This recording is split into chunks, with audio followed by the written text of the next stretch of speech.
محمد. سورہ فاتحہ.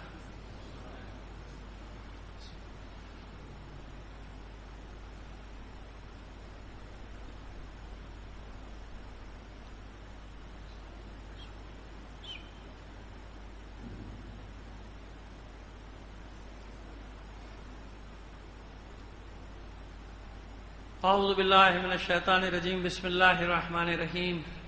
الحمد للہ رب العالمین. الصلاۃ والسلام علی اشرف الانبیاء والمرسلین سیدنا و نبینا ابی القاسم محمد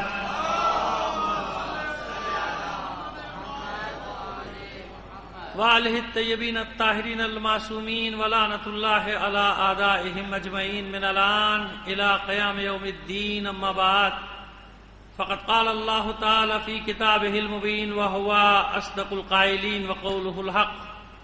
بسم اللہ الرحمن الرحیم. شہر رمضان الذی انزل فیہ القرآن ھدی للناس بینات من الھدی والفرقان فمن شہد منکم الشہر فلیصمہ. صلوات بھیجیے محمد وآل محمد.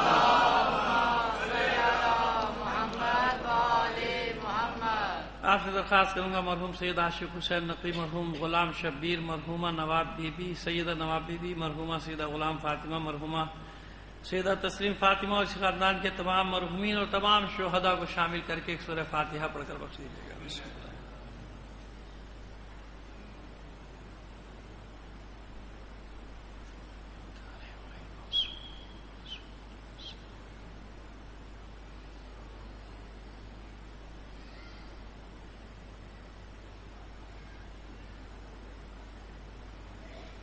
صلوات عنایت فرما دیجیے محمد وآل محمد پر.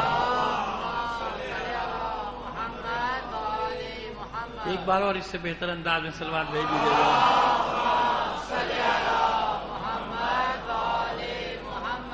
ہماری بات ہو رہی ہے وہی عنوان تو ہم نے بتا دیا روزہ.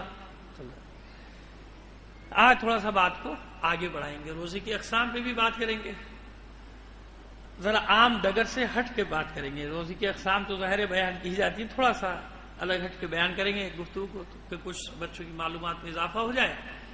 اور موقع مل گیا، وقت نے اجازت دی تو پھر دعا کا سلسلہ بھی آج ہی، کیونکہ ایک اہم ترین آیت اسی سلسلے کی 183 سے لے کر جو 186 تک روزے سے متعلق جو آیات ہیں سورہ بقرہ کی، ان میں ایک اہم آیت جو ہے وہ اسی روزے سے متعلق اس سے منسلک ہے، دعا کی.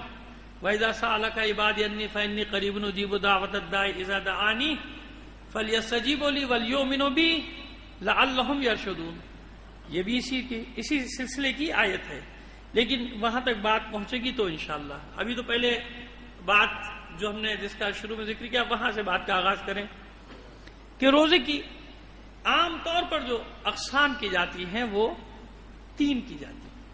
یہ جو ہم سنتے رہتے ہیں، 2 منٹ کی تکرار یوں سمجھ لیجئے تاکہ جو بچے بیٹھے ہیں جنہوں نے نہیں سنا پہلے وہ بھی سن لیں. ٹھیک ہے، پھر اس کے بعد وہ بات کریں گے جو ہم کرنا چاہتے ہیں. جو بات کرنا چاہتے ہیں وہ بعد میں.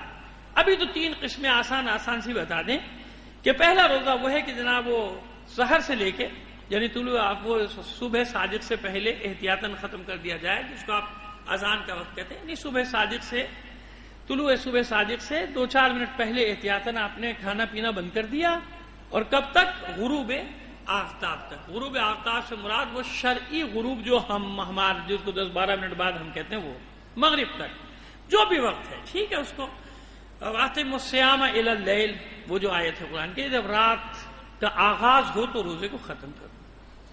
اپنے آپ کو کھانے پینے سے بچانا، بس یہ روزے کی واجبی شرط یہ ہے کہ کوئی بھی ایسا کام جس سے روزہ باطل ہوتا ہو وہ کام انجام نہ دے. کھانے پینے کے علاوہ بھی کچھ چیزوں سے روزہ باطل ہو جاتا ہے نا. جیسے میں نے عرض کیا تھا پہلے کہ اللہ رسول یا معصوم پہ جھوٹ باندھ دو، اگر جھوٹ بہتان لگا دو، بات جو انہوں نے نہیں کی ان سے منسوخ کر دی تو روزہ باطل ہوتا ہے. بہت سارے کام اور بھی ایسے کہ جس سے روزہ باطل ہو جاتا ہے. آپ دیکھ لیجیے گا فقہی کتابیں علماء بتا دیں. خیر یہاں سے بھی بتانا چاہیے لیکن وہ متحمل الفاظ کے نہیں ہو سکتے، بچے بھی بیٹھے ہیں تو اس کو آپ جا کے دیکھ لیجیے گا کہ وہ جو چیزیں ہیں جن سے روزہ باطل ٹھیک ہے ان چیزوں سے اپنے آپ کو بچانا. یہ کیا ہوا؟ روزہ ہو گیا. نماز پڑھی نہیں پڑھی روزہ ہو گیا. عموماً لوگ یہ سمجھتے ہیں، اب دیکھیے میں کیا بات کرنے جا رہا ہوں، کہیں گے الٹا کہہ دیا مولانا نے، بجائے صحیح بات بتانی غلط بات بتا رہے۔ عموماً لوگ یہ سمجھتے ہیں کہ بھائی نماز نہیں پڑھی تو روزہ نہیں ہوگا، گھر میں بھی کہتے ہیں کہ اب تو روزے میں تو نماز پڑھ لو، تو وہ بیچارہ جو کبھی نماز نہیں پڑھتا روزے میں نماز پڑھتا ہے، کیونکہ وہ سمجھتا ہے کہ یہ لازمی جز ہے، نماز نہیں پڑھی تو روزہ نہیں ہوگا۔ حالانکہ میں آپ سے پوری ذمہ داری کا یہی مسئلہ یہی ہے کہ روزہ الگ عبادت ہے، نماز یعنی روزہ ہوگا آپ کا اگر آپ نے نماز نہیں پڑھی جب بھی۔ کون سا روزہ ہوگا؟ جو واجب ہے، یعنی فاقہ، کہ آپ روزہ نہ رکھنے کے گناہ سے بچ گئے، ثواب نہیں ملا، کچھ نہیں ملا، مگر اس گناہ سے بچ گئے جو روزہ نہ رکھنے کا گناہ تھا۔ سمجھ میں آ گئی بات؟ بھائی نماز تو وہ واجب ہے کہ عام دن ہو یا خاص دن ہو، نماز تو وہی واجب۔ تو بھائی روزے میں تو پڑھو، تو روزے کے بغیر کیوں نہیں پڑھو بھائی؟ وہ تو واجب ہے نا بھائی۔ رمضان کا روزہ تو 1 مہینے واجب ہے، نماز تو دن میں 5 وقت، 5 نمازیں واجب، وہ تو ہمیشہ ہی واجب ہے۔ بس اس لیے زیادہ تاکید کی جاتی ہے کہ رمضان میں کسی بھی نیک عمل کا اجر کئی ہزار گنا تک بھی مل سکتا ہے۔ سمجھ میں آ گئی بات؟ اسی لیے بہت سارے آپ نے دیکھا بیچارے مزدور ہوتے ہیں، وہ روزے کے عالم میں نماز پڑھی نہیں پڑھی، روزہ ہے ان کا، روزہ اپنی جگہ ہے۔ روزے کا تعلق سے نماز نہ پڑھنے سے روزہ باطل نہیں ہوتا، یہ کسی کا بھی فتویٰ نہیں ہے نا، کہیں بڑا آپ نے۔ ہاں تو لیکن کیا ہے، کیونکہ ایک ایسی عبادت ہے کہ اس کو کمال تک پہنچانے کے لیے۔ اب یہ ہے عام روزہ۔ اب خاص روزہ کون سا ہوا؟ کہ جس میں انسان تمام اعمال کو بجا لا رہا ہے، دیگر عبادتوں کو شامل کر رہا ہے، آنکھ کو بچا رہا ہے، کانوں کو بچا رہا ہے، زبان کو بچا رہا ہے، ہاتھوں کو بچا رہا ہے، پیروں کو بچا رہا ہے، غلط جگہ جانے سے، غلط کام کرنے سے ہاتھوں کو روک رہا ہے۔ یہ سب کیا ہوا؟ یہ ہو گیا خاص روزہ، کہ آنکھ کا روزہ، کان کا روزہ، ناک کا روزہ، زبان کا روزہ، کسی کو فحش نہیں دی، کوئی کسی کی غیبت نہیں کی، کسی کو گالی نہیں۔ اور غیبت تو روزے میں بہت ہی بڑا، یعنی اس کے تو خاص طور پر ہے کہ ہر عمل اس کا عبادت بن سکتا ہے، بشرط یہ کہ کسی کی غیبت نہ کرے۔ روزے میں غیبت کرتا ہے تو عمل ضائع ہو جاتا ہے، روزہ باطل نہیں ہوتا مگر کیا ہوتا ہے؟ عمل ضائع ہوتا ہے۔ یہ مولا کا فرمان ہے۔ یہ خاص روزہ ہو گیا، ٹھیک ہے۔ ہر چیز سے اپنے آپ کو بچا لیا، ہاتھ کو بچایا، پیر کو بچایا، آنکھ کان سب چیزوں کو بچایا، اور چیزوں لہو و لعب سے بھی اپنے آپ کو بچاتا رہا۔ یہ ہو گیا خاص روزہ، ٹھیک ہے۔ اب اس سے بھی آگے کا روزہ کون سا ہے؟ دل کا روزہ۔ یہ خواص کا روزہ ہے، دل کا روزہ، یعنی یہ سب بچا، دل چاہ رہا ہے مگر بچا رہا تھا، یہ خاص روزہ تھا۔ دل تو چاہ رہا تھا کہ یہ کام کر لوں مگر نہیں کیا۔ اب وہ خاص کا روزہ کون سا ہوتا ہے؟ وہ دل کا روزہ ہوتا ہے، یعنی ان کا دل بھی روزے سے ہوتا ہے، ان کے دل میں بھی کسی برائی کا خیال تک، کسی ایسے غلط کام کا خیال بھی نہیں ہے، تو وہ خاص کا روزہ ہوتا ہے جہاں دل بھی روزے سے ہوتا ہے۔ لہذا روزے کے مراتب ہیں۔ اب آئیے ایک اور مرتبہ آپ کو بتاؤں روزے کا۔ یہ 3 تو وہ تھے جن کی تشریح بچوں کے لیے ہوئی تھی، خاص اللہ کے وہ خاص بندے کہ جن کے دل کا بھی روزہ ہوتا ہے نا، دل، دماغ، ذہن، یعنی ان کا ہر عضو، جس کو کہتے ہیں کہ ہر عضو کا روزہ ہوتا ہے، ان کے روزے سے ہوتا ہے، پاک ہوتا ہے، پاک و پاکیزہ ہوتا ہے، خیال بھی نہیں گزرتا کسی چیز کا۔ وہ خاص خدا کے بندے ہیں جن کا وہ روزہ ہوتا ہے۔ آئیے اب ایک اور درجہ بتاؤں، عرفا نے ایک روزہ اور بتایا، اور وہ روزہ ہے پوری زندگی کا، جس روزے کا آغاز حیات ہے، جس روزے کا افطار اختتام حیات ہے۔ آغاز حیات سے روزہ شروع ہوتا ہے اور انجام حیات پہ روزہ ختم ہوتا ہے۔ یہ روزہ ہے۔ یہ روزہ کیا ہے؟ عرفہ کا۔ پہلے سہارا لیتے ہیں ایک عارف کا، اور اس کے بعد پھر سہارا لیں گے معصومین کی روایت کا، ٹھیک ہے۔ پہلے سمجھانے کے لیے شبلی دماوندی، شبلی نعمانی نہ سمجھیے گا، یہ شبلی دماوندی 3 ہجری کا بہت بڑا عارف گزرا ہے، جعفر ابن یونس اس کا اصل نام ہے، عارف باللہ، جس کے اوپر آج تک یہ جھگڑا ہے کہ شیخ کلینی یعقوب کلینی کہتے ہیں کہ ہمارا ہے، شیعہ ہے، اور اہل سنت کہتے ہیں ہمارا ہے۔ آدمی ایسا تو ہو، یہاں تو لوگ بھگا رہے ہوتے ہیں ہمارا نہیں ہے بھائی بابو، ایسا تو ہو کہ ہر آدمی کہے کہ ہمارا ہے، جیسے سید جمال الدین افغانی اہل سنت کہتے ہیں ہمارا ہے، شیعہ کہتے ہیں ہمارا ہے، بلکہ ہمارے بھائی تو بہت آگے، ان کا افغانی تھا ہی نہیں، وہ تو اسد آبادی تھا، جمال الدین اسد آبادی۔ اسلامی جمہوریہ میں افغانی نہیں کہتے جمال الدین افغانی کو، کیا کہتے ہیں؟ اسد آبادی، کیونکہ اسد آباد وہاں کا شہر ہے، اگرچہ کہ افغانستان میں بھی ایک چھوٹا سا قصبہ ہے جس کا نام ہے اسد آباد، خیر، لیکن اس بات پہ لڑائی ہے کہ ہمارا ہے کہ تمہارا۔ وہ تو شکر ہے کہ علامہ اقبال لاہوری پہلے سے لگ گیا نام کے ساتھ، ورنہ اسے بھی کچھ لوگ چرا کے لے جاتے کہ ہمارا ہے۔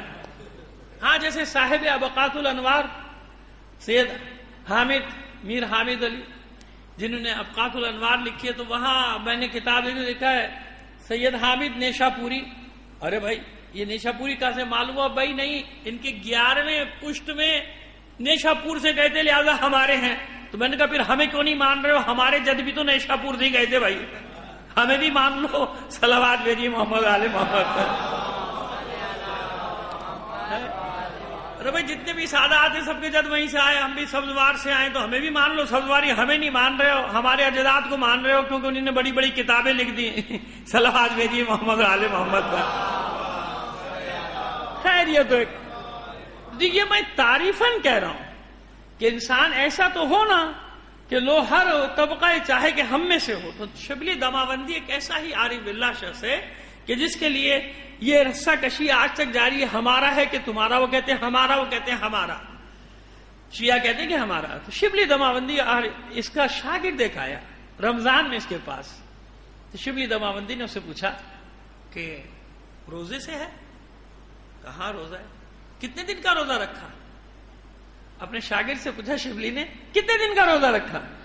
کہا استاد کیسی باتیں کر رہے ہو، روزہ ایک ہی دن کا ہوتا ہے، کتنے دن کا ہوتا ہے؟ صبح سے شام تک کا؟ کہا کہ نہیں، روزہ تو ساری زندگی کا بھی ہوتا ہے۔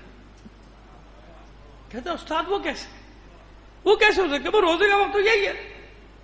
کہا کہ نہیں، یہ روزہ تو جو تو رکھ رہا ہے یہ ایک دن کا ہے نا، کیا میں تجھے ایسا روزہ نہ بتاؤں کہ جو پوری زندگی کا روزہ ہو؟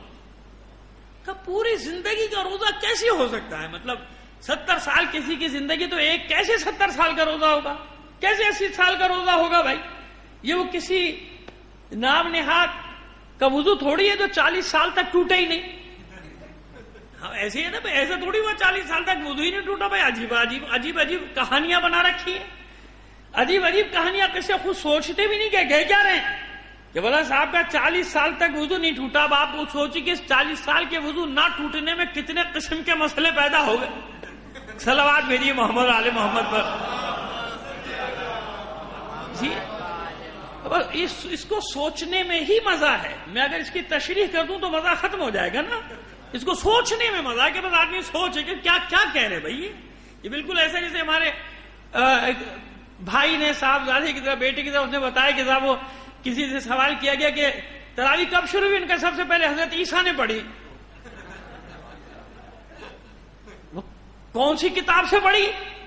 انجیل سے پڑھی، زبور سے پڑھی، توریت سے پڑھی؟ قرآن تو آیا نہیں تھا، کون سا قرآن ختم کرتے تھے؟ ہے نا، یہ بالکل جہاں وہ کہتے ہیں عقل سے پیدل ہو جاتا ہے آدمی، یہ مسئلے ہوتے ہیں۔ تو بھائی 70 سال کا روزہ کیسے ہو سکتا ہے؟ اگر کسی کا عمر 80 سال ہے کیسے روزہ ہو سکتا ہے؟ تو سوال ہے نا، اس نے کہا کیسے ہوگا استاد؟ کہ اس نے کہا کہ ہو سکتا ہے۔ اب دیکھیے عرفا کی بات ہے، یہ سمجھنے کی بات ہے، کہا کہ پوری اپنی پوری زندگی کو ایک دن قرار دے دے۔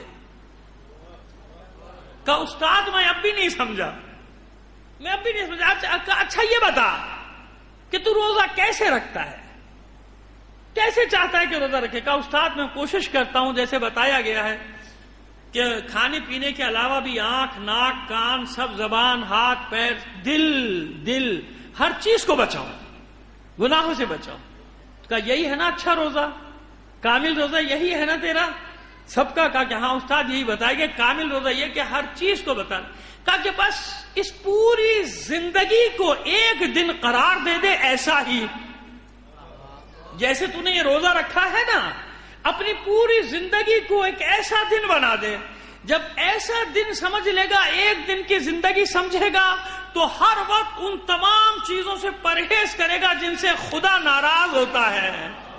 تو کہ یہ وہ روزہ ابدی ہے جو اولیاء اللہ رکھتے ہیں، یہ پوری زندگی ان کی اسی حالت میں گزر جاتی ہے، یعنی اگر وہ کھا پی بھی رہے ہیں مگر دیگر اعضائے جوارح کو تمام برائیوں سے بچا رہے ہیں، تو کہا یہی تو وہ روزہ ابدی ہے تو جو صرف خاصان خدا رکھ سکتے ہیں اور کوئی نہیں رکھ سکتا۔ صلوات بھیجیے محمد آل محمد پر۔ یہ ہے مسئلہ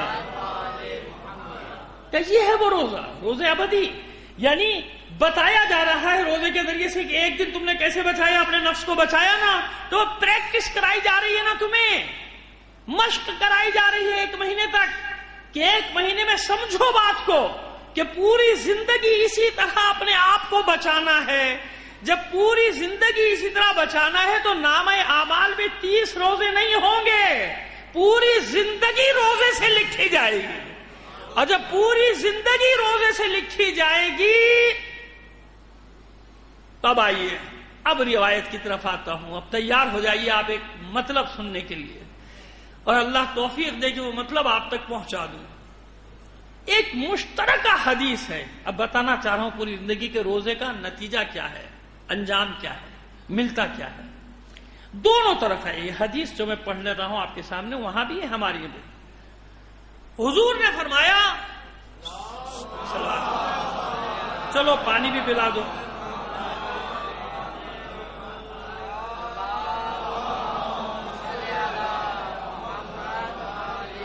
بیٹا آگے آ کے بیٹھو، پیچھے نہ بیٹھا کرو، جوان پیچھے بیٹھتے ہو مجھے اچھا نہیں لگتا، صلوات بھیجتے ہوئے آگے بڑھائیے محمد آل محمد پر۔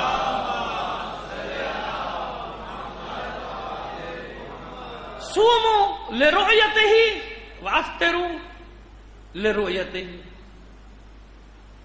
یہ ایک حدیث ہے رسول کی، دونوں جگہ ہے کہ چاند دیکھ کر روزہ رکھو، اور چاند کا یعنی رمضان کا چاند دیکھو روزہ شروع کر دو، شوال کا چاند دیکھو روزہ کھول لو۔ صوموا لرؤیتہ وافطروا لرؤیتہ، رمضان کا چاند دیکھو روزہ رکھ لو، شوال کا چاند دیکھو روزے تمام کر دو، ختم کر دو، اور اگر موسم ابر آلود ہو تو 30 دن پورے کر لو۔ اس زمانے اب تو دیکھ لیتے نا، دوربینوں سے دیکھ لیتے، اوپر جا کے بادلوں کے پیچھے سے بھی دیکھ لیتے، کہیں وہ پہلی محکمہ موسمیات بتا دیتا ہے، مگر ہمارا محکمہ موسمیات بھی فیل ہے ایک مسجد کے سامنے۔ ویسے واقعی داد دیتا ہوں، ان کی ہمت کو بھی میں داد دیتا ہوں، واقعی میں داد دیتا ہوں، کتنی ڈھیٹ میں نے نہیں دیکھے دنیا انہیں مال۔ اچھا لوگوں کو پہلے سے، میں ایک جگہ بیٹھا تھا، یقین مانے اس دن وہ ہوتی تھی تو یہی بات ہوتی کہ نہیں آج چاند ہونے کا امکان نہیں، تو میں نے ان کو چیلنج کیا، میں نے کہا میں آپ کو چیلنج کر رہا ہوں کہ 10:30 بجے اعلان ہوگا ایک جگہ سے کہ چاند ہو گیا، اور سب وہی ہمارے احباب بیٹھے ہوئے تھے دوسرے، کہنے نہیں آپ سوء ظن رکھتے، میں نے کہا اچھا چلیے آپ کو 10:30 بجے پتہ چل جائے گا۔ تو خیر میں نے تو فون نہیں کیا، ان کا خود ہی بیچارے کا شرمندہ ہو گیا، فون آ گیا، قبلہ آپ صحیح کہہ رہے تھے، وہ اعلان ہو گیا وہاں سے۔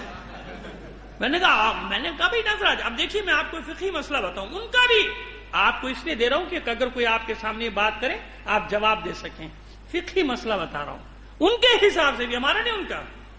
بھائی دیکھیے میں نے ان کے سامنے یہ مسئلہ رکھا، یہ دیکھیے 2 باتیں،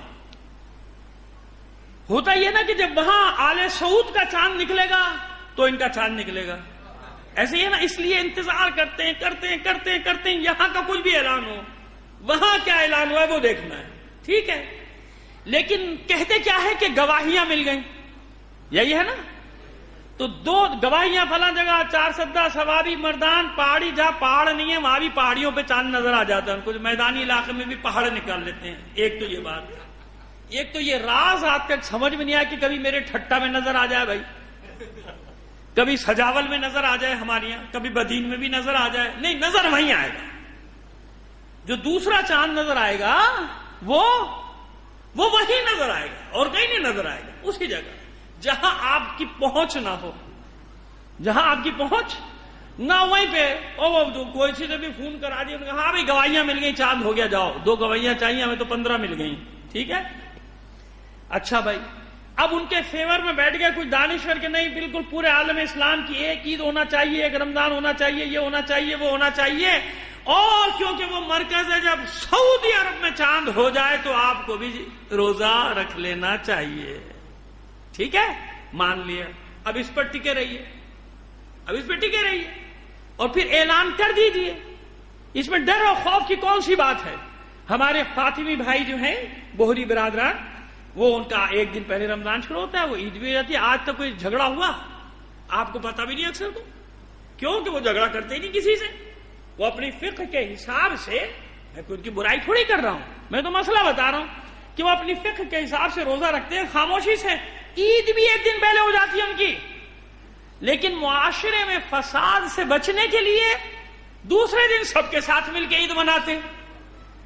اس دن ایسے رہتے ہیں، عید کی نماز بھی پڑھ لیں گے، عید بھی منا لیں گے، لیکن باہر نہ کھائیں گے، نہ پیئیں گے، نہ دکانیں کھولیں گے. کیوں بھائی؟ نہیں، معاشرے میں فساد نہ ہو. تو اچھے لوگ ہوئے کہ نہیں ہوئے نا اچھے لوگ. اپنی فقہ کے حساب سے عمل. بھائی تو آپ سیدھا سیدھا کہہ دیجیے نا کہ ہم آل سعود کے پیچھے ہیں.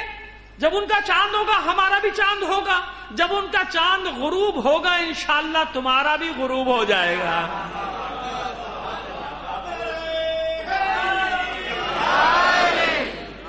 یہ تمہارا چاند اور سورج جبھی تک ہے جب تک ان کا سورج طلوع اور غروب کر رہا ہے. جس دن ان کا غروب ہوا تمہارا بھی انشاءاللہ غروب ہو جائے گا. اور اب نزدیک ہے، الیس الصبح بقریب. کیا صبح قریب نہیں؟ بس صبح قریب ہے، اطمینان رکھیں انشاءاللہ. تو بھائی کہہ دو، بات ختم ہو گئی. جس کو ماننا ہے مانے گا، نہیں مانے گا تو بھائی ہم ان کے اوپر عمل کرتے ہیں. جاؤ بھائی، جب وہاں ہوگا رکھیں گے، لیکن نہیں، صاف چھپتے بھی نہیں، سامنے آتے بھی نہیں. کہتے نہیں ہمیں گواہیاں ملی ہیں. اب جو ان کا دفاع کر رہا تھا اس سے میں نے سوال کیا، بھائی پہلے ایک بات پہ آپ ٹکی ہے، مسئلہ کیا ہے؟ اگر ان کے پیچھے چل رہا ہے تو بھی گواہی کی ضرورت ہے ہی نہیں. بھائی رویت کی ضرورت نہیں ہے نا، گواہی کی ضرورت کیا؟ بھائی وہاں ہو گیا ہمارا ہو گیا، وہاں نہیں ہوا ہمارا نہیں ہوا، ختم ہو گئی نا بات. تو رویت ہلال کمیٹی کی ضرورت ہے؟ تو پھر اپنی مسجد میں کمیٹی بنا کے کیوں بیٹھے ہو؟ پھر رویت کی کمیٹی کیوں بنائی ہے؟ پھر گواہیاں کیوں لے رہے ہو؟ بھائی جب وہاں ہو گیا اعلان کر دیا، بس پتا چلا کہ نہیں وہاں کے حساب سے نہیں، رویت شرط ہے. رویت شرط ہے، دیکھنا شرط ہے. کیوں؟ عقلی دلیل. ما حکم بہ العقل حکم بہ الشرع، یا ما حکم بہ الشرع حکم بہ العقل. عقل کبھی شرع کے خلاف اور شرع کبھی عقل کے خلاف نہیں جاتی، کبھی حکم نہیں لگاتے ایک دوسرے کے خلاف. سیدھی سی بات ہے، دنیا میں 12 سے 14 گھنٹے تک کا بھی فرق ہے کہ نہیں ہے؟ ملکوں میں ہے نا. تو ایک دن کا فرق تو ویسے ہی ہو گیا. اگر وہاں کے چاند کے حساب سے منائیں تو مجھے یہ بتائیے کہ جنوبی امریکہ والے کب منائیں گے؟ ایک دن پہلے منائیں کہ ایک دن بعد منائیں؟ کیونکہ جب ان کا چاند نکل رہا ہے تو ان کا تو چاند غروب ہو رہا ہے. شام ہو گئی، رات ہو گئی، اب کیا منائے؟ تو ایک دن تو ویسے ہی لیٹ ہو گئے. وہ انہیں جو کچھ بھی منانا ہوگا ایک دن بعد ہی منائیں گے نا. تو ایک ساتھ کا ہوا، عالم اسلام میں ایک ساتھ کا ہوا. ایک دن کا فرق تو ویسے ہی پڑ رہا ہے نا، پڑ رہا ہے کہ نہیں پڑ رہا؟ لہذا رویت کو شرط رکھا گیا. اچھا روزہ رکھو چاند دیکھ کر، ایسے ہی ہے نا. یعنی شوال کا چاند ہو اور رمضان کا چاند ہو، روزے رکھنا شروع کر دو. سحری اور افطار چاند کے حساب سے کہ سورج کے؟ بتائیے نا. سحر اور افطار کس حساب سے کرنی ہے؟ بھائی سحری بھی سورج کے حساب سے ہے اور افطار بھی. تو جب چاند ان کا ہوگا تو تمہارا ہوگا، تو سورج بھی جب ان کا ہوگا تو تمہارا ہوگا. یہ دلیل دلیل یاد رکھیے گا. یہ دلیل ہے، دلیل برہان ہے. اس کا جواب نہیں دے سکا کوئی اور نہ دے سکتا ہے قیامت تک. جب چاند پہ ان کے چلو گے تو پھر سورج پہ بھی ان کے چلو. جب ان کا سورج طلوع ہوگا تو تم کرنا وہ کام. سحری بھی ان کے حساب سے کرو. جب ان کا سورج غروب ہوگا تو پھر 2 گھنٹے بعد. ہمت ہے؟ 1 منٹ میں تو مکروہ ہو جاتا ہے، 2 گھنٹے کہاں سے رکو گے؟ بڑی معذرت کے ساتھ اپنے احباب سے، اپنے دوستوں سے، لیکن مجبوری ہے، یہ دلیل دینا تھی، کیونکہ صبح شام سوال آتے ہیں ہمارے سامنے. جب سوال آئے گا تو بھائی جواب تو دینا پڑے گا نا. تو جب ان کے چاند پر چلنا ہے تو سورج بھی ان کا رکھو نا.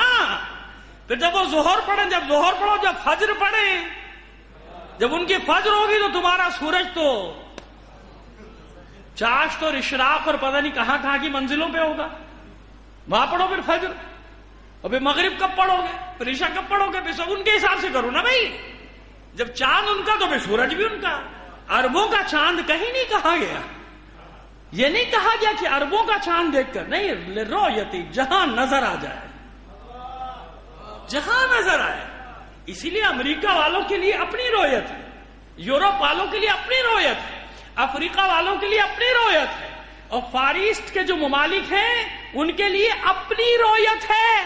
اب میں سوال کروں دوسرا اپنے ان مہربانوں سے، امکان ہے کہ فار ایسٹ میں پہلے چاند ہو سکتا ہے ایک دن؟ تو جو مشرق بعید کے ممالک ہیں نا ان میں پہلے ہو سکتا ہے. اگر وہاں پہلے چاند ہو گیا تو کیا آل سعود مان لے گی؟ اور جب آل سعود نہیں مانے گی تو آل سعود کے یہ نمود پانے والے کہاں سے پالیں گے، کہاں سے مانیں گے؟ نہیں مانیں گے نا. بس رؤیت شرط. سومو لرؤیتہ وافطروا لرؤیتہ. ابھی تو یہ ظاہری معنی پہ چل رہے ہیں. یہ وہ حدیث ہے جو دونوں طرف ہے، ہر جگہ موجود کہ روزہ رکھو جب رمضان کا چاند نظر آ جائے، اور روزے تمام کرو جب شوال کا چاند. لیکن عزیزو، اس حدیث کا اعجاز، اس کا کمال، اس کا معراج، اس کا حسن یہ ہے کہ اس میں نہ رمضان کا ذکر ہے نہ شوال کا. صوموا لرؤیتہ وافطروا لرؤیتہ. اب میں لفظی ترجمہ کروں تو جانتے ہیں کیا ہے؟ یہ ہا کی زمین لرؤیتہ ہی، یہ ہا کی ضمیر کو عرفا نے کہاں پلٹایا ہے؟ صوموا لرؤیتہ. روزہ رکھو اسے دیکھنے کے لیے. یہ لام علت ہے. طلبہ بھی بیٹھے ہیں اور مجھے اندازہ ہو رہا ہے شاید کچھ اساتذہ بھی بیٹھے ہیں. لام علت ہے، سبب بتاتا ہے، سبب بتانے کی. صوموا لرؤیتہ، اس کو دیکھنے کے لیے روزہ رکھو. وافطروا لرؤیتہ ہی کی ضمیر ہے نا، اور افطار کرو اسے دیکھنے کے لیے. وہ تھا ظاہری معنی، یہ ہے عرفا کا باطنی معنی. یعنی دونوں حالتوں میں نیت ہے اللہ کے دیدار کی. روزہ رکھو بھی اسے دیکھنے کی تمنا کے ساتھ، روزہ کھولو بھی اسے دیکھنے کی تمنا کے ساتھ. اب وہ حدیث پھر دوبارہ سن لیجئے. للصائم فرحتان عند الافطار، فرحت عند الافطار وفرحت عند لقاء ربہ. روزے دار کے لیے 2 خوشیاں ہیں، ایک افطار کی اور ایک جب وہ اللہ سے ملاقات کرے گا وہ خوشی ہے اس کے لیے. یہ اس کا معنی ہے صوموا لرؤیتہ وافطروا لرؤیتہ. روزہ رکھو اسے دیکھنے کے لیے. لام علت ہے، سبب بتا رہا ہے، سبب. وافطروا لرؤیتہ یعنی مقصد صرف اس کا دیدار ہونا چاہیے، مقصد لقاء اللہ ہونا چاہیے. اور دیدار کی رؤیت کی تشریح میں کر چکا آپ کے سامنے کہ یہاں مراد تجسیم نہیں ہے، تجسیم نہیں ہے کہ مجسم معاذ اللہ خدا نہ کرے وہاں تو حالانکہ ہم پر الزام لگاتے ہیں ہمارے بعض برادران کے ہیں یہ کہ نہیں وہ قیامت کے دن تو مجسم نظر آئے گا. کہاں سے نظر آئے گا مجسم؟ وہ محیط ہے. مجسم محدود چیز ہوتی ہے. مجسم ہو جائے تو محدود، کتنی ہی بڑی ہو، یہ دنیا کتنی ہی بڑی ہو، محدود ہے کہ نہیں؟ اس کی حدیں ہیں یا نہیں؟ یہ نظام شمسی کتنے ہی ارب میلوں پر پھیلا ہوا ہو، محدود ہے یا نہیں؟ یہ گلیکسی، یہ کہکشاں خرب میلوں پر اور خربوں ستاروں سیاروں میں مشتمل ہو، محدود ہے یا نہیں؟ اس کی حدیں ہیں نا. عالمین تمام تر وسعتوں کے باوجود محدود ہیں کہ نہیں؟ پھر جب یہ عالمین کو نہیں دیکھ سکتے، سیاروں کو نہیں دیکھ سکتے، یہ تو اتنا سا ذرہ بھی نہیں ہے کائنات میں بھائی. زمین جس پہ میں رہ رہا ہوں، آپ رہ رہے ہیں، اس کی حیثیت کیا ہے؟ تو وہ کیسے مجسم جو محیط عالمین پر محیط ہے، محدود نہیں ہے. محدود ہوتا تو مجسم ہوتا. بس اس دیدار کا معنی کیا ہے؟ اس لقاء اللہ کا معنی کیا ہے؟ یہ وہ دیدار ہے کہ معصوم فرماتے ہیں کہ میں نے کوئی کام نہیں کیا، کوئی بات نہیں کی، کوئی فعل نہیں کی جس کو کرنے سے پہلے اللہ کو نہ دیکھا ہو، جس کو کرنے کے بعد اللہ کو نہ دیکھا ہو. اب یہ ظاہر کے معانی کے سمندر لیے ہوئے، یہاں جو معنی سمجھ نہیں پاتا وہ تجسیم کا قائل ہو جاتا ہے. تجسیم یعنی جسم کا قائل. جب جسم کا قائل ہو جاتا ہے تو اسے کوئی جسم تلاش کرنا پڑتا ہے. سنیے گا، ایک اشارہ کرنے جا رہا ہوں. جب اللہ کے لیے معاذ اللہ تجسیم کا قائل ہو جائے تو پھر ایک جسم چاہیے نا. تجسیم کسی شکل میں دیکھنا چاہتا ہے تو اللہ کے لیے کون سی شکل تلاش کرے گا؟ اللہ کے لیے کون سا جسم جو کائنات میں حسین ترین ہوگا؟ بس یہاں بہک جاتا ہے. جسے سب سے حسین، جسے ساری طاقتوں کا مظہر، جسے ساری قدرتوں کا مظہر، جسے سارے کمالات میں کامل پاتا ہے، بہک جاتا ہے تو وہیں اللہ کو لے آتا ہے.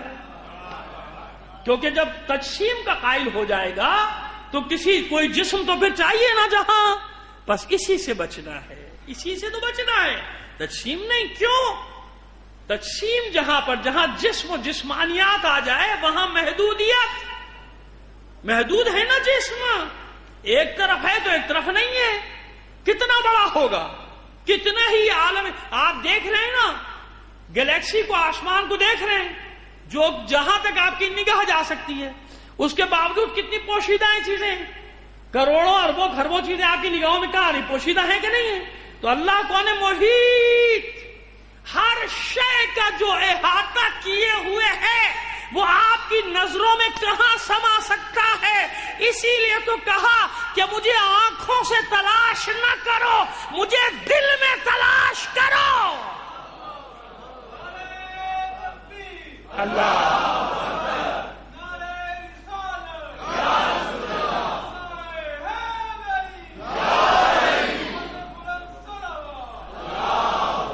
میں ملے گا.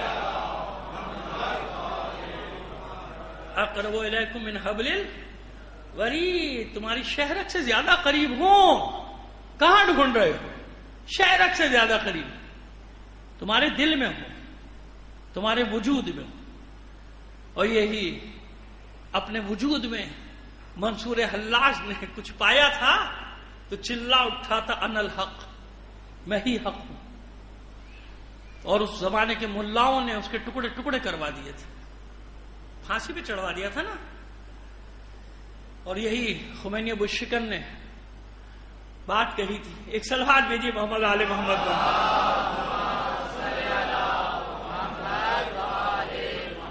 بہرحال بات کہیں سے کہیں نکال جائے گی، لوگ پتہ نہیں کیا سے کیا سمجھ بیٹھیں گے. انہیں نے بھی یہی کہا تھا،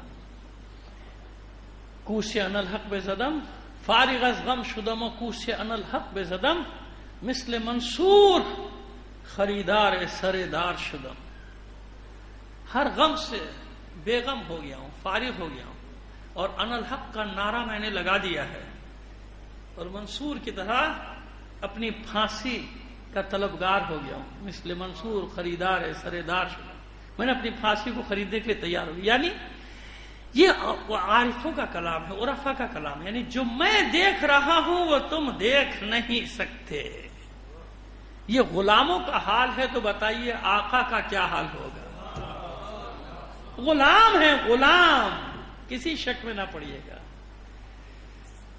اور اگر زندگی میں یہ شعر سامنے آ جاتے نا خمینی کے، تو یقین مانے کہ ان کے فالوورز بھی ان کے پیچھے نہ چلتے، کہ یہ کیا کہہ رہا ہے بھائی۔ لیکن بابا یہ وہی کلام ہے کہ منصور کو پھانسی پہ چڑھا دیا، ٹکڑے ٹکڑے کر ڈالے، ملاؤں نے مروا دیا منصور کو، اور پھر وہی ملا بعد میں پچھتاتے تھے کہ ہم سے زیادہ حق کو یہ پہچانتا تھا۔ کیا مطلب ہے؟ تمہارے وجود میں میں ہوں، میں تمہارے وجود میں ہوں، تمہاری شہرت سے زیادہ قریب و تلاش کرنے کہاں جا رہے ہو؟ اپنے وجود میں تلاش کرو۔ اور مولا کے اس فرمان پہ لا کے سمیٹوں گا بیان کو، کیا تزم انک جرم صغیر وفیک طول عالم الاکبر۔ مولا عارفان کا کلام ہے یہ۔ اے انسان، اے بندے، کیا سمجھتا ہے تو اپنے آپ کو کہ تو کوئی معمولی سا رینگنے والا کوئی کیڑا ہے؟ جرم جراثیم کو کہتے ہیں عربی میں۔ اتزعم انک جرم صغیر، کیا تو اپنے آپ کو سمجھتا ہے کہ تو کوئی بہت ہی معمولی سا کیڑا ہے، جراثیم ہے؟ کیڑا تو بڑا چیز ہوتی ہے نا، جراثیم تو جو نظر بھی نہیں آتا۔ جرم جسے فارسی میں کہتے ہیں کرم، کرم کتابی، کتابی کیڑا۔ جرم کرم سے بھی چھوٹا ہے، جرم عربی کا لفظ ہے، اس کے معنی ہوتے ہیں جراثیم، بعض جراثیم جو نظر بھی نہیں آتے نا، کائنات میں ہماری کیا حیثیت ہے؟ لیکن مولا فرماتے ہیں تزم انک جرم صغیر، کیا تو سمجھتا ہے کہ تو ایک معمولی جرم ہے، جراثیم ہے، چھوٹا سا کیڑا ہے، جاندار ہے؟ نہیں، وفیک طول عالم الاکبر، تیرے اندر ایک بہت بڑی کائنات چھپی ہوئی ہے تیرے اندر، یعنی اپنے وجود کو ڈھونڈ، اپنے آپ کو، جس نے اپنے آپ کو پا لیا اس نے رب کو پا لیا۔ اب وہی مولا کا قول پھر لے آتا ہوں بات کو مکمل کرنے کے لیے، فقد عرف نفسہ عرف ربہ، جس نے اپنے آپ کو پہچان لیا اس نے اپنے رب کو پہچان لیا۔ یہ وجود، تیرے وجود کے اندر ہوں میں، کہاں تلاش کر رہا ہے مجھے؟ آنکھوں سے تھوڑی نظر آؤں گا۔ یہ ہے وہ ملاقات، یہ ہے وہ دیدار، یہ ہے وہ رویت کہ جسے مل جائے تو وہ اس عشق الہی میں ڈوب جاتا ہے۔ پھر اس پر آنے والی مصیبتوں میں جو لذتیں ہیں اس کو وہی محسوس کر سکتا ہے۔ جن صحابہ کرام کے مصائب پر ہم غمزدہ ہوتے ہیں نا، جیسے کہ جناب ابو ذر غفاری، جانتے نا کتنی مصیبتیں اٹھائیں۔ کبھی انشاءاللہ دعا کیجئے، توفیق دی زندگی رہی، صرف اور صرف اصحاب رسول پر ایک اشرا پڑھنے کی خواہش رکھتے تاکہ وہ ریکارڈ پر آ جائے اور پتہ چلے کہ اصحاب رسول ہے کیا اور کسے کہتے ہیں۔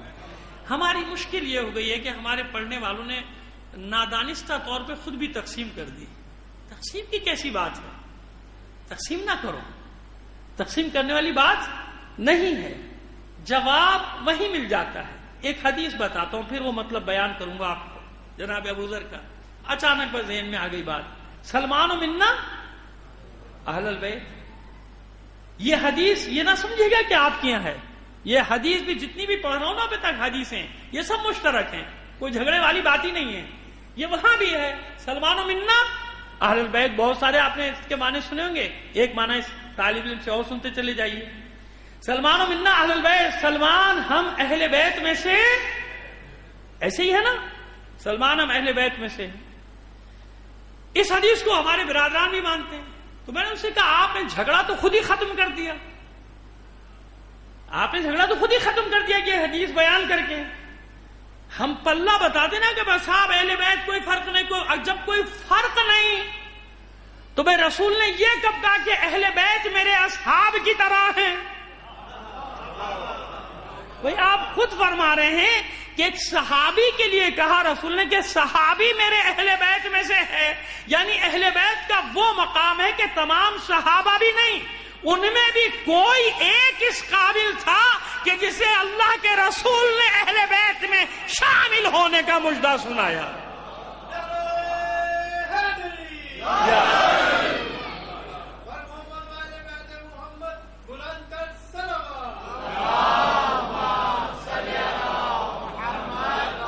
ہے نا، لیکن 2 اور 2 4 والی بات ہے. اس حدیث کو آپ اطمینان رکھیں, یقین دلا رہا ہوں کوئی نہیں جھٹلائے گا. ہاں بھائی حدیث ہے جناب سلمان فارسی کے لیے, وہ پڑھے یا نہ پڑھے مانتے ہیں کہ ہے, سناتے نہیں لوگوں کو لیکن ہے, جانتے ہیں کہ یہ حدیث ہے, انکار کیسے کریں. سلمان منا اہل بیت, سلمان ہم اہل بیت میں سے ہے. تو کیا ہے اہل بیت بھائی جو سلمان ہے؟ اچھا یہ سلمان ہے باقی نہیں ہے, سلمان ہے باقی سب کا درجہ محترم, خدا نہ کرے میں کوئی توہین تھوڑی کرنے جا رہا, لیکن اہل بیت کا مقام بتا رہا ہوں کہ اہل بیت کا مقام ایسا ہے نا کہ ان کے برابر نہیں ہے. اگر ہوتے تو سب صحابہ کو کہتے کہ اصحاب میں بھی ایک ایسا ہے جس کو میں یہ مجدہ سنا رہا ہوں کہ اس کی منزل مجھے اہل بیت میں سے ہے. سلمان منا اہل, سمجھ میں آ گئی بات. اب آئیے, تو اب ایسے لوگ جب مشکلات میں آتے ہیں تو کیا ہوتا ہے؟ جیسے جناب ابو ذر صحابی رسول, ساری حدیثوں کے بارے میں لکھتے ہیں واقعات, لیکن پبلک کو نہیں سناتے. کبھی جمعے کے خطبات میں جناب ابو ذر غفاری کا ذکر نہیں کرتے. کیوں ذکر کریں گے؟ انجام بتانا پڑے گا, انجام بتائیں گے پھنس جائیں گے. ایسے ہی ہے نا. اب تو لوگوں سے کہتے ہیں کہ بھائی دیکھو خیانت نہ کرو, علمی خیانت نہ کرو. ہمارے گھر کا, ہمارے خاندان کا بھی کوئی فرد اہل بیت سے خیانت کرے گا تو ہم اس کے ساتھ نہیں ہیں, ہم اس پہ لعنت بھیجتے ہیں. ہے نا, کوئی ڈر کی بات تو نہیں, کوئی خوف کی بات تو نہیں ہے, کیونکہ ہمارا سب کچھ جو ہے وہ معیار کیا ہے؟ محبت اہل بیت ہے. اہل بیت سے محبت نہ کرنے والا میرا باپ ہو, میرا بیٹا ہو, میرا بھائی ہو, میرا اس سے کوئی تعلق نہیں ہے, کیونکہ یہ رشتہ زیادہ مضبوط اور محکم ہے. تو آپ بھی ہمت پیدا کیجئے نا بھائی, آپ بھی ہمت پیدا کیجئے. ائمہ طاہرین کی اولادوں میں ایسے باغی پیدا ہوئے جنہوں نے فرقے بنائے, ہمیں ان کو نہیں مانا. ہمیں ان کو کب مانا؟ ہمیں ان کو کبھی بھی نہیں مانا. تو ہمیں تو اتنی ہمت ہے. اب آئیے, ابو ذر غفاری کیا انجام ہوا؟ حق بولنا سب سے بڑا جرم ٹھہر گیا. لوگ کہتے تھے بھی بات صحیح ہے, بجنے میں کیوں کرتے ہو؟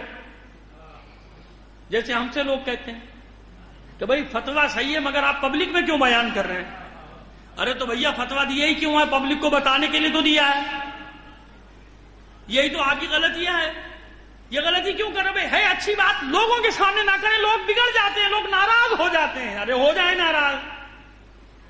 ابو ذر کا کردار کیوں بنایا اہل بیت نے؟ اسی لیے تو بنایا کہ ابو ذر سے پوچھو اس کو کتنی لذت ملتی ہے جب اسے بار بار در بدر کیا جاتا ہے, شہر بدر کیا جاتا ہے, وطن بدر کیا جاتا ہے, کبھی شام بھیجا جاتا ہے, کبھی بحرین بھیجا جاتا ہے, کبھی لبنان بھیجا جاتا ہے. جہاں جہاں بھیجا جاتا ہے وہ نہیں بھیج رہے, مشیت چاہتی ہے کہ وہاں وہاں ابو ذر جائے.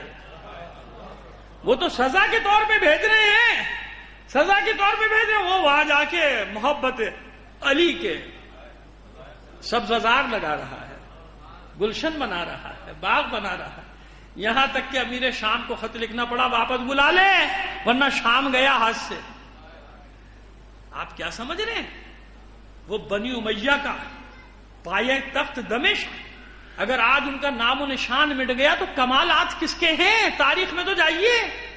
اگر یہ جبل عامل, یہ بحرین, یہ کویت, یہ سب جگہ یہ تشیع کے جو بیچ پڑے اس وقت یہ سب شامات کہلاتا تھا. یہ سارا علاقہ سب ایک ہی تھا, شامات کہلاتا تھا. ان سب پہ حماس یہ سب ملا کے, یعنی وہ جو شہر ہے حمص یا حماس جو بھی اس کا نام ہے تلفظ ہے, یہ سب ایک تھا. اور یہاں سے کبھی ایک شہر کبھی دوسرے شہر امیر شام دوڑاتا رہتا تھا. جہاں ابو ذر جاتے تھے لوگ جانتے تھے, ایک حدیث جانتے تھے کہ رسول خدا نے فرمایا ابو ذر کے لیے کہ ابو ذر سے زیادہ سچے شخص پر آسمان نے سایہ نہیں کیا. یعنی غیر معصومین. سمجھ گئے نا کہ یہاں مراد جب تعریف ہے تو معصوم مراد نہیں ہوتا. ابو ذر کا موقع سب جمع ہو جاتے تو کوئی حدیث, تو ابو ذر کون سی حدیثیں سنائے گا؟ کون سی؟ وہ حدیث سنائے جس کے لیے 20,000 دینار دیے جاتے ہیں, یا وہ حدیث سنائے جس کے لیے 20 کوڑے کھانے پڑتے؟ لہذا تازیانے کا زخم برداشت ہے, مگر ابو ذر وہی حدیث سنائے گا جو حدیث ہے. کبھی حدیث مباہلہ سنائے گا, کبھی حدیث شب ہجرت سنائے گا, کبھی مواخات, کبھی مواسات, اور سب سے زیادہ جو حدیث جرم قرار پائی تھی ابو ذر کا وہ حدیث تھی حدیث غدیر. غدیر یہ بیان کرتے تو آخر میں کیا ہوا کہ بھیج دے واپس. تو امیر شام نے دشمنی میں بغیر پالان کے اونٹ پہ دمشق سے مدینہ بھیجا. جب مدینے پہنچے تو رانوں کی کھال ادھڑ چکی تھی ابو ذر کی. بڑی مشکل سے عصا کے سہارے چلتے ہوئے آئے تھے. ٹانگیں لرز رہی تھی ابو ذر غفاری کی. اور جب دربار میں ایک یہودی جو مسلمانوں کا جس نے بھیس دھار رکھا تھا، نام نہیں لینا چاہتا، لوگوں کے لیے بڑا محترم ہے وہ، تو اس نے جب ایک غلط تفسیر کی آیت کی تو اسی عصا سے اس کو مارا کہ یہودی کی اولاد تو ہمیں ہمارا دین پڑھائے گا. جیسے ہم بڑے خوش ہوتے نا، اور بھائی فلاں تو کنورٹڈ ہے، وہ تو پڑھ کے ہوا ہے، پڑھ کے اسی لیے تو ہوا ہے کہ تمہارے دین کا بیڑا غرق کرے. معذرت کے ساتھ ان مومنین کے لیے نہیں کہہ رہا کہ جو واقعی جنہوں نے دل سے دماغ سے اس مذہب حقہ کو قبول کیا ہے، بعض بڑی پلاننگ کے تحت آئے ہیں، بڑی پلاننگ کے تحت بھیجے گئے ہیں تفرقہ ڈالنے کے لیے، تمہیں تقسیم کرنے کے لیے، تمہیں لڑانے کے لیے. اور اپنا سب سے بڑا فخر یہ بیان کرتے ہیں پہلے فلاں تھا، ہمیں کیا پتا کہ اب کیا ہے تو، ہمیں کیا پتا. اور ایسے تو کئی لوگوں کو میں خود بھی جانتا ہوں، کیا عرض کروں کیسے کیسے دکھ ہیں، لیکن بس کہ تو ہمیں بتائے گا ہمارا دین. ایسے ہی آج کل ہمارے ساتھ ہو رہا ہے، ہمیں ہمارا دین بتانے آ رہے ہیں. ہاں ان مومنین کے لیے نہیں، بخدا ایسے اہل بیت کے چاہنے والوں کو جانتا ہوں کہ جنہیں اتنی قربانیاں دینی پڑی ہیں، اپنا خاندان چھوڑنا پڑا ہے، اپنی نوکری چھوڑنی پڑی ہے، اپنا کاروبار چھوڑنا پڑا ہے، اپنے دوستوں کی دشمنیاں مول لینی پڑی ہیں، مگر جب مذہب حقہ پہ آ گئے تو آ گئے.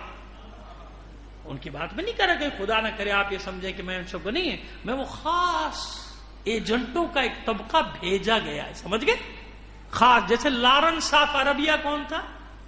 مسلمانوں کو نماز پڑھاتا رہا، حرمین شریفین میں امامت کی ہے لارنس صاف عربیہ نے، کرنل لارنس نے، اور اس کو ہیرو سمجھتی ہے. آل سعود کہتی ہے ہمارا ہیرو، آج تک ہیرو مانتے ہیں اس کو. وہ جو برطانوی انٹیلیجنس کا ایجنٹ تھا. تو اب مجھے بتائیے کہ کتنے لارنس ہمارے یہاں چھپے ہوں گے، ہیں کہ نہیں؟ بھیس بدل کے آئے ہوں گے. لہذا ہوشیار ہوشیار، دماغ دل کی آنکھیں سب کھلی رکھو، ہر طرف دیکھو، دین کہاں سے لیا جاتا ہے اس کو سمجھو. خیر ختم کیا بات کو میں نے.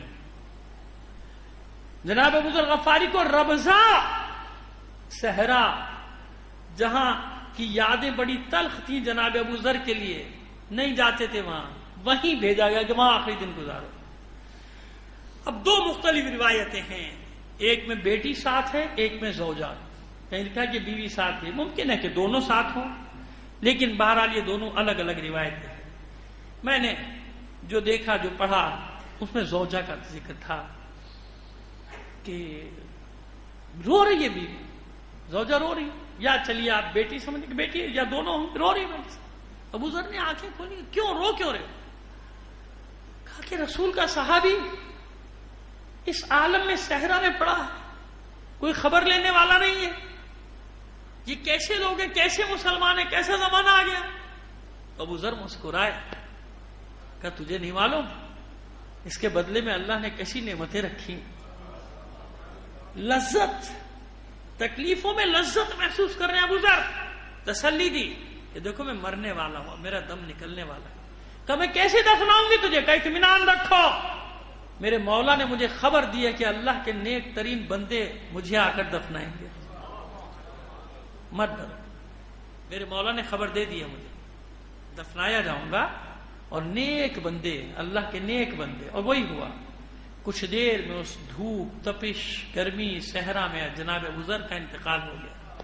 میں تو اس کو شہادت ہی کہوں گا کہ اللہ کی راہ میں اہل بیت کی محبت میں جان دے دی، چلے گئے. جب ہم جیسا عام انسان کہہ سکتا ہے اپنے لیے مما تعالی اب آل محمد مات شہیدہ، تو ابو ذر کا کیا مقام ہے جانتے ہیں آپ. تو بس ابو ذر اس دنیا سے رخصت ہوئے اور سرہانے بیٹھی رو رہی ہے، بیٹھی اور زوجہ. کیا کریں، کیسے دفنا ہے؟ دیکھیں قافلہ چلا آ رہا ہے. قافلہ جانتے ہیں کس کا ہے؟ مالک اشتر کا. مالک ابن حارث کو یہ اعزاز حاصل ہے کس نے اپنے ہاتھوں سے جناب ابو ذر کو دفنایا ہے.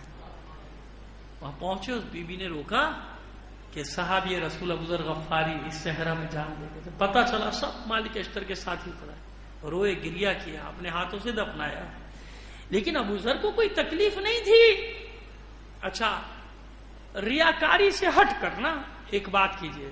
ریاکاری, کیونکہ جہاں ریا آ جائے وہاں کیا ہوتا ہے؟ شرک. ریاکاری خود ایک شرک ہے.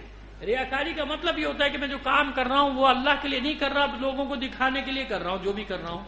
لیکن انصاف سے بتائیے کہ جب انسان خلوص کے ساتھ ریا سے پاک ہو کر اہل بیت کے غم میں آنسو بہا رہا ہوتا ہے یا ماتم کر رہا ہوتا ہے, اسے تکلیف کا احساس ہوتا ہے. رونے کے بعد اسے سکون ملتا ہے یا نہیں؟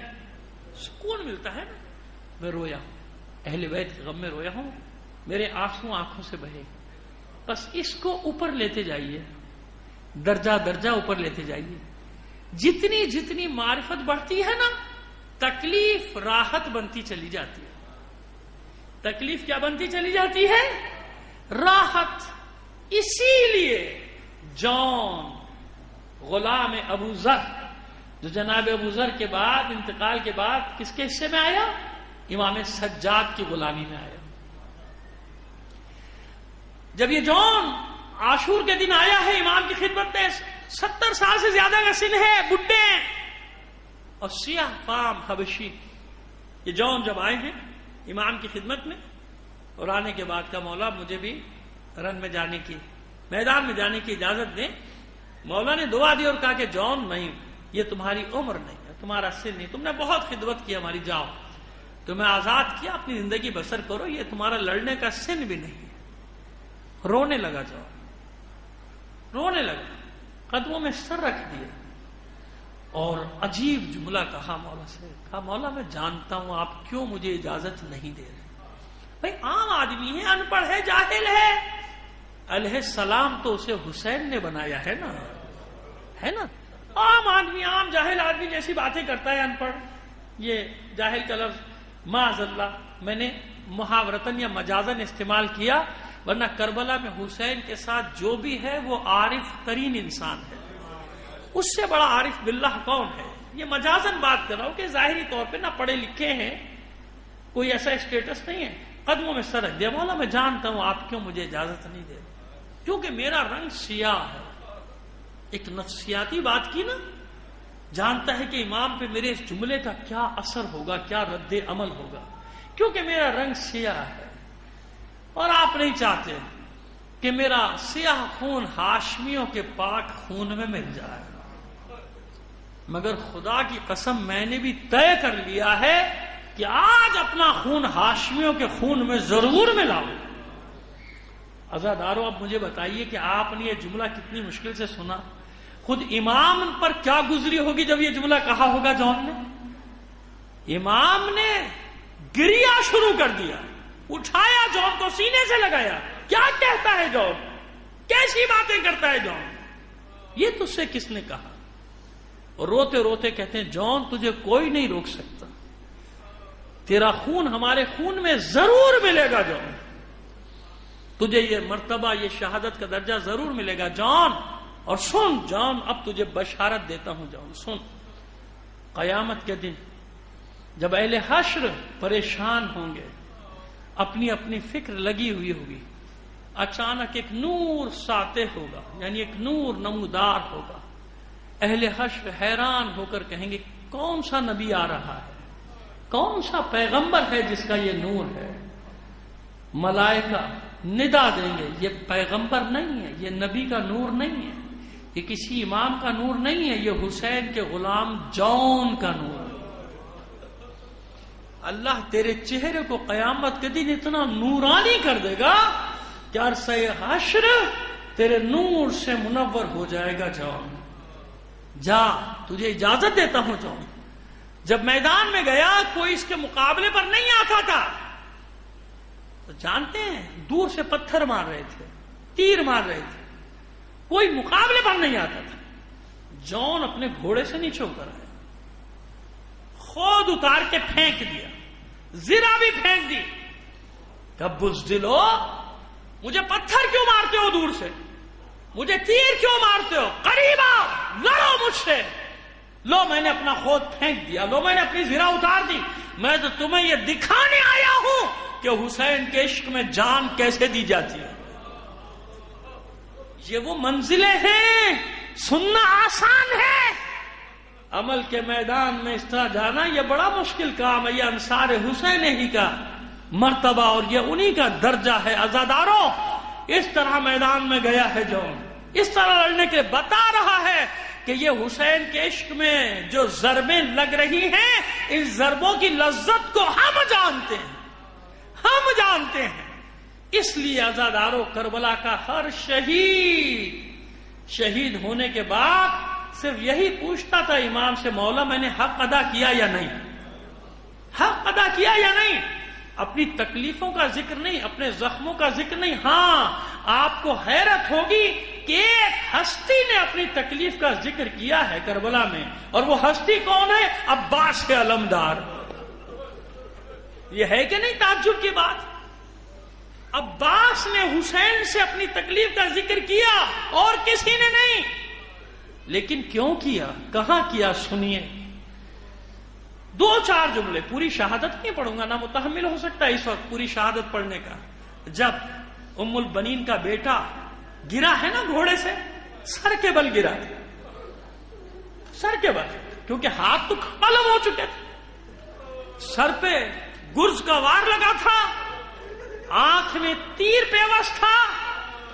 جتنی تکلیف سے عباس گرا ہے نا زمین پہ، مجھے نہیں سمجھ میں آتا کوئی اور گرا ہوگا۔ فیصلہ کرنا میرا کام نہیں، لیکن جو میں دیکھ رہا ہوں، جو میں پڑھ رہا ہوں، میں اس کی بنیاد پر کہہ رہا ہوں کہ اتنی اذیت میں کوئی اور نہیں گرا، یا حسین یا عباس۔ بس عباس ایسے گرے تھے زمین پہ کہ بازو نہیں تھی۔ عباس نے جب آواز دی تھی کہ یا مولا ہو ذکری، مولا اس غلام کی خبر لیجئے، تو پہلے حسین نے دونوں ہاتھوں سے اپنی کمر تھامی تھی اور کیا کہا تھا؟ الان انکسر ظہری، عباس اب میری کمر ٹوٹ گئی، میری کمر ٹوٹ گئی۔ بڑی مشکل سے عباس کے سرانے پہنچے تھے، سر کو اٹھا کے زانو پہ رکھا تھا۔ جیسے ہی عباس کو احساس ہوا، عباس نے اپنا سر زمین پہ پٹخ دیا۔ حسین نے پھر سر اٹھایا، زانو پہ رکھا، پھر زمین پر پٹخ دیا اپنے سر کو۔ عباس حسین پر بھاتے، عباس کیا ہمارا زانو ناگوار ہے؟ عباس کہتے ہیں مولا ایسا کیسے ہو سکتا ہے؟ لیکن مولا میں غلام ہوں، زیب نہیں دیتا کہ غلام کا سر آقا کے زانو پر ہو۔ حسین کی آنکھوں میں اشک تو پہلے ہی سے کہ اچھا عباس، ہم تمہارے امام ہیں نا، آقا ہے، ہمارا حکم ہے اب یہ سر ہمارے زانو سے ہٹانا مت۔ پھر سر اٹھا کے زانو پہ رکھ لیا۔ عباس کوئی حسرت، کوئی خواہش؟ 2-3 وصیتیں عباس نے کی، مولا میرا لاشا خیمے میں نہ لے جانا۔ بظاہر تو یہ کہا کہ بچی سے وعدہ کر کے آیا ہوں، پانی لانے کا، شرم آتی ہے، بغیر پانی کے کیسے خیمے میں چلا جاؤں؟ لیکن میرا دل کہتا ہے کہ ایک وجہ اور بھی ہوگی عباس کی اس وصیت کی کہ عباس دیکھ رہے ہیں صبح سے لاشیں اٹھاتے اٹھاتے میرا مولا تھک گیا۔ عباس کو گوارا نہیں کہ کڑیل جوان بھائی کا لاشا بھی حسین اٹھا کر لے گا، میرا لاشا یہی رہے۔ اچھا عباس، ایک اور وصیت عباس سے، اب وہ تکلیف کا ذکر کرنے جا رہا ہوں آپ کے سامنے کہ مولا ایک خواہش ہو، جب دنیا میں آیا تھا نا تو میں نے آپ کی زیارت کی تھی، رخ انور کی زیارت کی تھی، یاد رکھیے حسین کی آغوش میں آ کر عباس نے آنکھیں کھولی تھی، اس سے پہلے نہیں، آپ کے رخ انور کی زیارت کی تھی۔ مولا اب جا رہا ہوں دنیا سے تو چاہتا ہوں کہ آپ ہی کی زیارت کر کے جاؤں۔ حسین فرماتے ہیں پھر کیا امر مانے ہے عباس، کیا امر مانے ہے، کیا پریشان ہے؟ اب یہاں عباس نے اپنی تکلیف کا اظہار کیا مجبوراً، مولا ایک آنکھ میں سر کا خون جمع ہے، ایک آنکھ میں تیر پیوست، بازو نہیں، صاف نہیں کر سکتا، مولا میں کیسے آپ کی زیارت کروں؟ اب سمجھ میں آیا کہ عباس نے اپنی تکلیف کا اظہار کیوں کیا. مولا میرے بازو نہیں ہے، میں اپنی آنکھیں صاف نہیں کر سکتا. حسین نے اپنا منہ عباس کے منہ پہ رکھ کر رونا شروع کر دیا. اپنی ابا کے دامن سے عباس کی ایک آنکھ کو صاف کیا. عباس نے اپنے مولا کی زیارت کی. اب حسین کہتے ہیں عباس اب ایک حسرت ہماری بھی پوری کر دو، ایک بات ہماری بھی مان لو. عباس کہتے ہیں مولا آپ حکم فرمائیے، اس عالم میں بھی جو مجھ سے ہو سکتا ہے میں اطاعت کروں گا آپ کی. عباس جب سے تم نے بولنا سیکھا ہمیں بھائی نہیں کہا، ہمیشہ آقا کہا، سید کہا، سردار کہا، مولا کہا، ہمیں بھائی نہیں کہا. عباس ایک بار ہمیں بھائی کہہ دو. عباس کہتے ہیں مولا یہ کیسے ہو سکتا ہے؟ ماں نے یہی تو نصیحت کی تھی، یاد رکھنا تو غلام ہے یہ تیرا آقا. ماں نے حکم دیا ہے، ماں کا حکم ہے کبھی حسن حسین کو اپنا بھائی نہ سمجھنا. بس جب یہ ماں کا حکم سنایا تو اب حسین کہتے ہیں عباس ماں کا حکم ہے نا، ہم تیرے امام ہیں نا. عباس ہم امام ہیں نا، اب تیرا امام تجھے کہہ رہا ہے ایک بار بھائی کہہ دے، ایک بار بھائی کہہ دے. بس عزادارو بھائی نے بھائی کو بھائی کہا. عباس اس دنیا سے رخصت ہوئے. عباس کے سینے پہ سر رکھ کے حسین دیر تک روتے رہے اور لہو میں ڈوبا ہوا علم عباس کے لہو میں غرق علم اٹھایا، علم لے کر خیمہ گاہ کی طرف چلے. سکینہ پریشان ہے، بہت دیر ہو گئی، میرا چچا نہیں آتا. اما فضا ذرا خبر تو لے کر آ، بہت دیر ہو گئی، میرا چچا نہیں آیا. فضا نے خیمے کا پردہ اٹھایا، کچھ دیر مشاہدہ کرنے کے بعد کہتی ہے سکینہ مبارک ہو، مبارک ہو، تیرے چچا نے اپنا وعدہ پورا کر دیا، تیرے چچا کا علم آ رہا ہے. ارے اما فضا آپ نے بہت جلدی کر دی، بہت جلدی کر دی. آپ نے علم آتے دیکھا، یہ نہ دیکھا کہ وہ علم عباس کے لہو میں ڈوبا ہوا ہے، عباس کے لہو میں غرق ہے. بس سکینہ نے اتنا سنا کہ میرے چچا کا علم آ رہا ہے، دوڑنا شروع کیا. ایک خیمے سے دوسرا خیمہ، دوسرے خیمے سے تیسرا خیمہ، چلاتی جاتی ہے آؤ بچوں، آؤ بچوں، اپنے اپنے کوزے بھی لے کر آنا. میں نہ کہتی تھی میرا چچا ہے ابا. الا لعنت اللہ علی القوم الظالمین. وسيعلم الذين ظلموا أي منقلب ينقلبون. بار الہ بحق محمد و آل محمد ہمارے اس قلیل عمل کو قبول فرما لے. اپنی حاجات اپنے امام زمانہ کے توسل سے تیری بارگاہ میں پیش کرتے ہیں. دنیا میں جہاں کہیں بھی مومنین آباد ان کی جان و مال عزت و آبرو کی حفاظت فرما. عزاداران حسین کو اپنے حفظ و امان میں رکھ. تمام مومنین کی جائز حاجات کو پورا فرما دے. تمام شہدائے ملت کو شہدائے کربلا کے ساتھ محشور فرما. جو بیمار ہیں خاص طور پہ ہمارے دوست ظفر حمدانی اور ایک اور دوست ان کے عیال بیمار ہیں، دعا کریں جہاں کہیں بھی کوئی مریض یا مریضہ ہے بحق بیمار کربلا ان سب کو صحت کاملہ و عاجلہ عطا. پروردگار دہشت گردوں کو نیست و نابود کر دے، ان کے ٹھکانوں کو برباد کر دے، ان کے سرپرستوں کو ذلیل و رسوا کر دے. پاک افواج کو دہشت گردوں پہ آخری ضرب لگانے کی توفیق عطا فرما. معبود جس فتنے نے یمن، عراق، شام، لبنان میں سر ابھارا ہے اس فتنے کا سر کچل کر رکھ دے. رہبر معظم انقلاب کو طول عمر عطا فرما. حسن نصر اللہ اور حزب اللہ کو دشمنوں پر غلبہ اور فتح عنایت فرما. ہم اس قابل نہیں، اس قابل بنا دے جب تیری آخری حجت کا ظہور ہو تو ہم اس کے ادنا سے سپاہیوں میں شامل